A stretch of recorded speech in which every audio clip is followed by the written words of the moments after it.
Good morning class. तो आइए आज हम लोग लुसेंट का भारतीय संविधान उसके बारे में जानते हैं। सबसे पहले आप सभी को पता है कि संविधान जो है एक ऐसा चीज है जिसमें हम राज्य और किसके बारे में पढ़ते हैं, सरकार के बारे में, राज्य और सरकार के बारे में पढ़ते हैं। और जो हमारी सरकार होती है उसको चलाने के लिए विधायिका, कार्यपालिका और न्यायपालिका की जरूरत पड़ती नहीं। तो संविधान का ऐसे जनक जो कहते हैं पॉलिटिकल साइंस जिसको आप बोलते हैं भारतीय संविधान, इंडियन कॉन्स्टिट्यूशन, इंडियन कॉन्स्टिट्यूशन, भारतीय संविधान।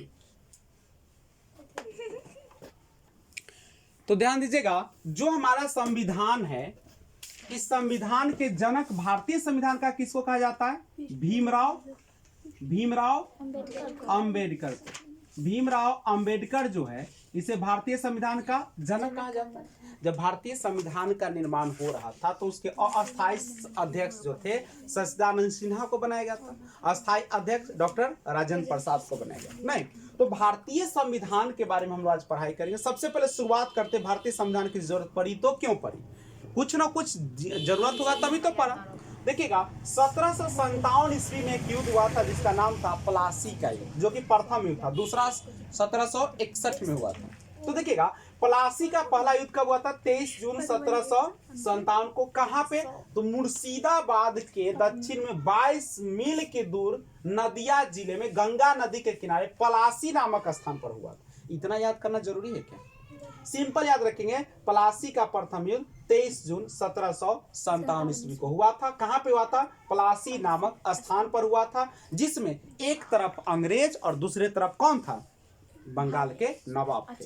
ठीक है, तो अंग्रेजों की जो सेना थी जिसको कंपनी कहा जाता था, उसका जो मुख्य थे वो कौन थे?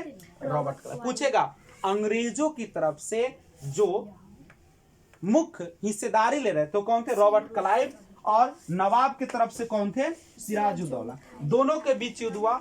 मात्र रॉबर्ट क्लाइव के पास 1100 ही सेना थे, जबकि नवाब सिराजुद्दौला के पास लाखों सेना थी। लेकिन इसका जो एक बहुत ही वफादार सेनापति था जिसका नाम क्या था पता है? सिराजुद्दौला का मीर जाफर। मीर जाफर ने इसको क्या कर दिया? धोखा दे दिया और सेना को दूसरे साइड लेके चला गया, और जिसके कारण रॉबर्ट क्लाइव से सिराजुद्दौला क्या हो गया?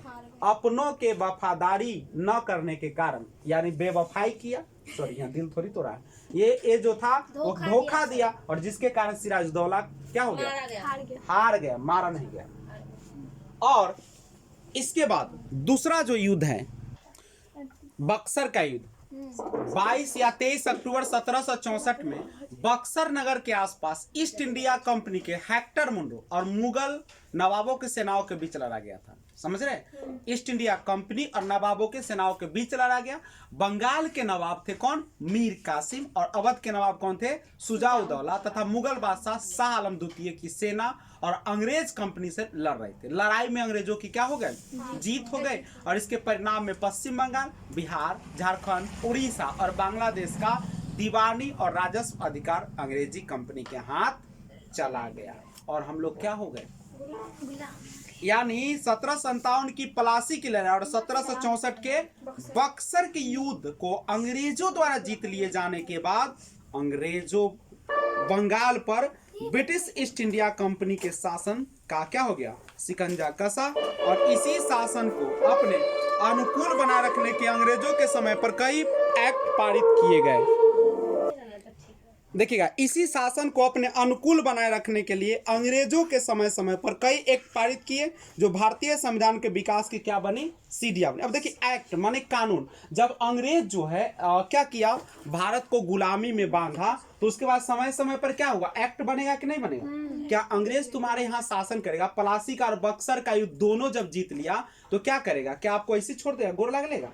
क्या आप पर कानून बनाएगा? तो बहुत सारा कानून आया, उसको कहा गया 1773 ईस्वी का रेगुलेटिंग एक्ट, 1773 का रेगुलेटिंग एक्ट। उसके बाद आया कौन सा? 1781 का एक्ट ऑफ सेटलमेंट, 1784 का पिट्स इंडिया एक्ट, 1793 का चार्टर अधिनियम, 1813 का चार्टर अधिनियम, और 1833 का कौन सा? चार्टर अधिनियम, 1853 का चार्टर अधिनियम, 1858 ईस्वी का भारत शासन अधिनियम, और 1861 ईस्वी का भारत परिषद अधिनियम, 1873 का अधिनियम, और इस तरीके से बहुत सा 1919 का भारत शासन अधिनियम आया, जो कि हम अगले क्लास में पूरा देखेंगे। जय हिंद।